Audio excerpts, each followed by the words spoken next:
현재의 쾌락과 영원한 유산.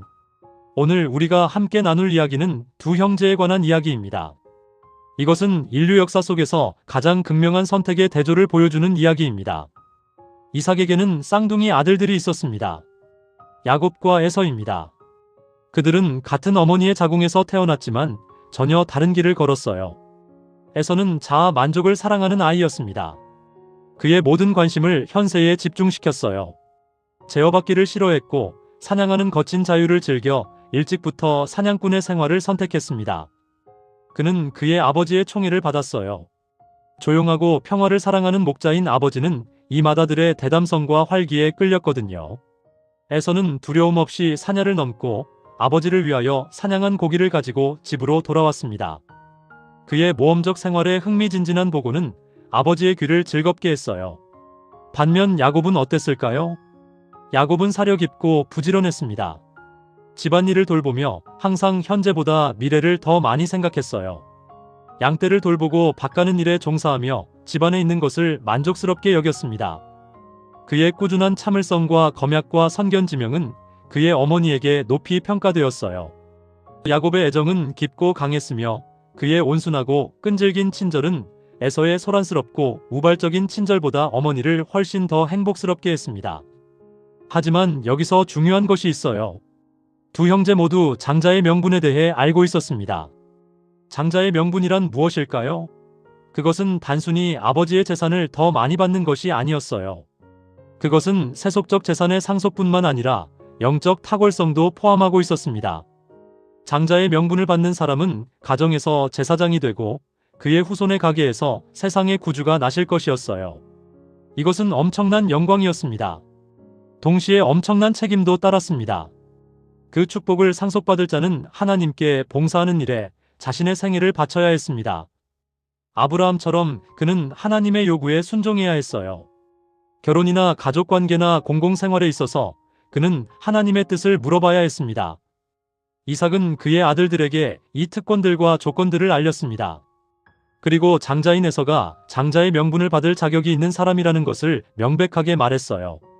하지만 에서는 헌신을 좋아하지 않았습니다. 종교 생활을 애호하지 않았어요.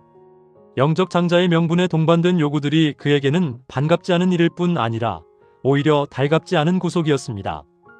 아브라함과 세우신 하나님의 언약의 조건이었던 율법이 에서에게는 속박의 멍에로 생각되었어요. 그는 방종에 기울어져 그가 좋아하는 것을 행할 자유 외에는 아무것도 바라지 않았습니다. 에서에게는 권세와 부귀, 잔치와 연락이 행복의 전부였어요. 그는 그의 거친 방랑 생활에 제재받지 않은 자유 가운데서 자만했습니다. 반면 야곱은 어땠을까요? 야곱은 장자의 명분이 자신에게 주어지리라는 하나님의 암시를 어머니에게서 배웠어요. 그의 마음은 그것이 줄 특권에 대한 말할 수 없는 소망으로 충만했습니다. 그가 갈망한 것은 아버지의 재산을 소유하는 것이 아니었어요. 영적 장자의 명분이 그가 바란 대상이었습니다. 의로운 아브라함이 한 것 같이 하나님과 교통하는 일, 자신의 가족을 위하여 속죄 제물을 드리는 일, 택하신 백성과 약속된 메시아의 조상이 되는 일, 언약의 축복에 포함된 영원한 나라를 유업으로 얻을 일. 이것들이 그가 획득하고자 열망한 특권과 명예였어요. 그의 마음은 항상 장래를 향하여 나아가고 있었으며 눈에 보이지 않는 축복을 붙잡고자 갈망했습니다. 주야로 그 문제가 그의 생각들을 사로잡았고 마침내 그것은 그의 생애를 사로잡는 관심사가 되었어요. 그런데 여기서 비극적인 일이 일어났습니다. 어느 날 사냥하러 나갔다가 피로에 지쳐 집에 돌아온 에서가 야곱이 준비하고 있던 음식을 청했어요. 그때 야곱의 마음에 한 가지 생각이 떠올랐습니다. 야곱은 자신에게 유리한 기회를 포착하고 장자의 명분을 넘겨주면 형의 주림을 만족시켜주겠다고 제의했어요. 그 순간 에서는 어떻게 반응했을까요? 무모하고 방종한 사냥꾼은 외쳤습니다. 내가 죽게 되었으니 이 장자의 명분이 내게 무엇이 유익하리요? 생각해보세요. 이 말 속에 에서의 영혼 상태가 모두 드러나 있어요. 현재의 배고픔이 모든 것을 압도했습니다.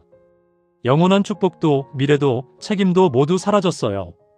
그에게는 지금 이 순간 배고픔을 채우는 것만이 중요했습니다. 에서는 팥죽 한 그릇에 장자의 명분을 넘기고 맹세로서 거래를 확인했어요. 조금만 기다렸으면 아버지의 장막에서 음식이 그에게 보장되었을 것이었습니다. 하지만 순간적인 식욕을 만족시키려고 그는 하나님께서 친히 그의 조상에게 약속하신 영광스러운 유업을 부주의하게 팔아버렸어요. 성경은 말합니다. 에서가 장자의 명분을 경홀히 여김이었더라. 그는 그것을 처분함으로 후련한 기분을 느꼈어요. 그때 그의 길에는 거칠 것이 없었으며 그는 자신이 좋아하는 대로 행할 수 있었으니까요. 자유로 잘못 불리어지는 이 방종한 쾌락 때문에 얼마나 많은 사람들이 여전히 하늘에 있는 순결하고 영원한 상속을 얻을 그들의 장자의 명분을 팔고 있을까요? 하지만 이것이 끝나지 않아요. 에서는 외모와 세속적 매력에 끌려 헷 족속의 딸들 중에서 두 아내를 취했어요. 그들은 거짓 신들을 섬기는 자들이었으며 그들의 우상 숭배는 이삭과 리브가에게 쓰디쓴 근심이 되었습니다.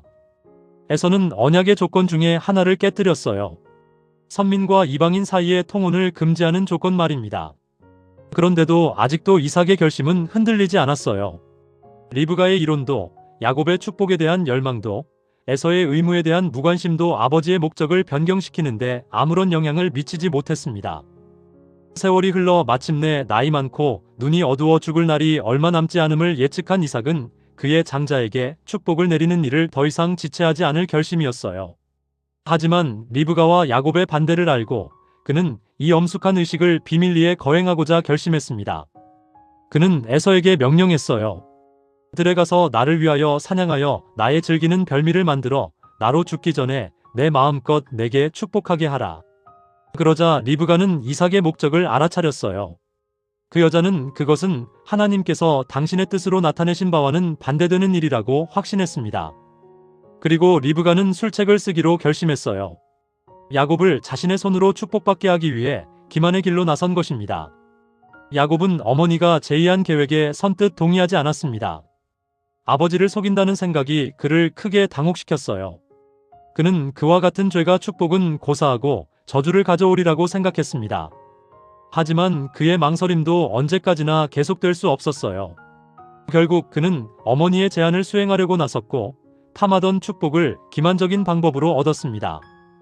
그 이후 어떤 일이 일어났을까요? 야곱과 리브가가 그들의 목적을 성취했으나 그들이 얻은 것은 다만 기만으로 말미암은 고민과 슬픔뿐이었어요. 리브가는 자신이 아들에게 한 잘못된 권고를 통절히 회개했습니다. 이것이 야곱을 리브가에게서 분리시킨 원인이 되어 그 여자는 아들의 얼굴을 다시 볼 수 없었어요. 어머니와 아들은 영원히 헤어지게 된 것입니다. 장자의 명분을 받은 그 시간부터 야곱은 자기 정죄에 억눌렸습니다. 그는 아버지에게, 그의 형에게, 자신의 영혼에게, 그리고 하나님께 죄를 지었어요. 짧은 시간 동안에 그는 일생 동안 후회할 일을 저질렀습니다. 오랜 세월 후에 자신의 아들들의 악한 행동이 그의 마음을 억압했을 때 이 광경은 그의 앞에 역력히 떠올랐어요. 그동안 에서는 어떻게 되었을까요? 야곱이 아버지의 장막을 떠나자마자 에서가 그곳에 들어왔습니다. 그는 비록 장자의 명분을 팔고 엄숙한 맹세로 그 권리의 양도를 확인했을지라도 이제 그의 아우의 요구를 무시하고 그 축복을 얻고자 결심했어요. 에서는 아버지에게 말했습니다. 아버지여, 일어나서 아들의 사냥한 고기를 잡수시고 마음껏 내게 축복하소서. 하지만 눈이 어둡고 연로한 아버지는 기만당한 줄을 알고 놀라움과 고통으로 떨었습니다. 그가 오랫동안 자기 나름대로 품고 있던 소망은 좌절되어 버렸어요. 그는 그의 맏아들에게 틀림없이 다가올 실망을 절실히 느꼈습니다.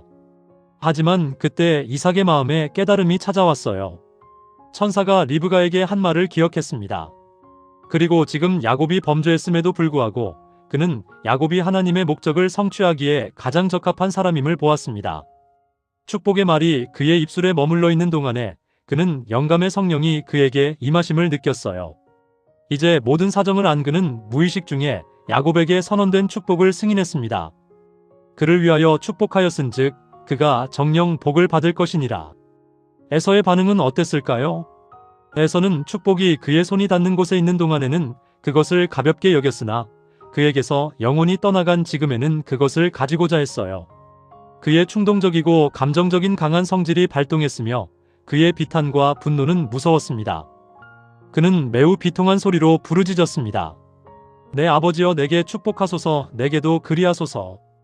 아버지께서 빌 복을 남기지 아니하셨나이까? 하지만 일단 주어진 약속은 취소될 수 없었어요.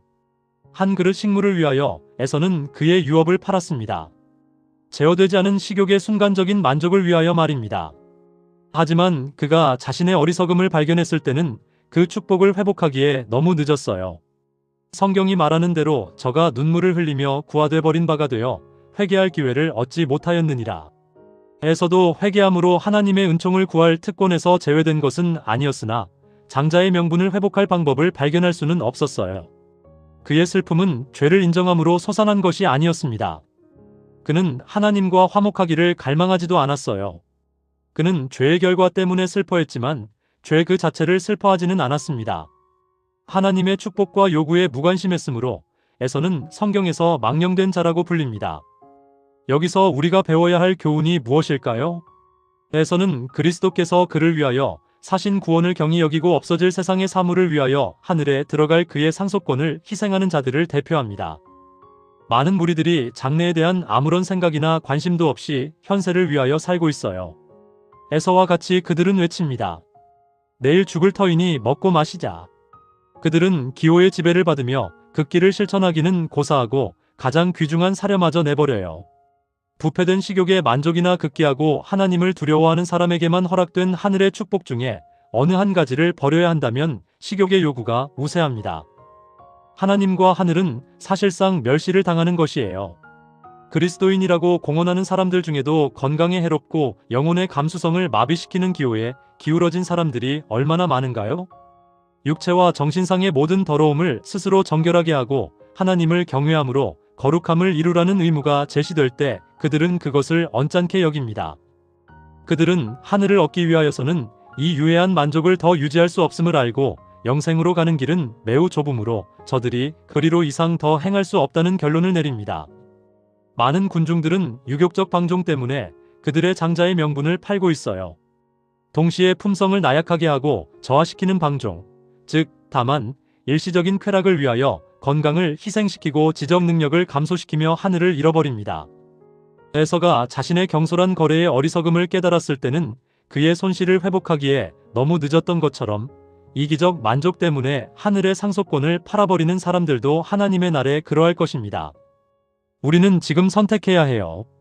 현재의 쾌락을 택할 것인가, 아니면 영원한 축복을 택할 것인가?